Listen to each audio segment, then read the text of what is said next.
என்ன மாதிரியான மனநிலையில் இருக்கீங்களோ அந்த மாதிரியான விஷயங்களை தான் அந்த நாள் ஃபுல்லாக நீங்கள் அட்ராக்ட் பண்ணுவீங்க.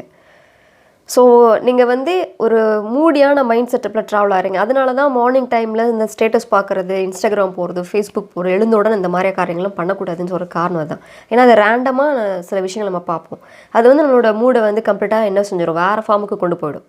ஸோ முடிஞ்ச வரைக்கும் எழுந்த உடனே இந்த மீடியாக்குள்ளே போகிறத கொஞ்சம் அவாய்ட் பண்ணிவிடுங்க. அந்த டே எப்படி ஸ்டார்ட் ஆகுது, என்ன மூடோடு நீங்கள் வந்து அதை ஸ்டார்ட் பண்ணுறீங்க, அது வந்து அந்த டேவே வந்து தீர்மானிக்குதுங்க.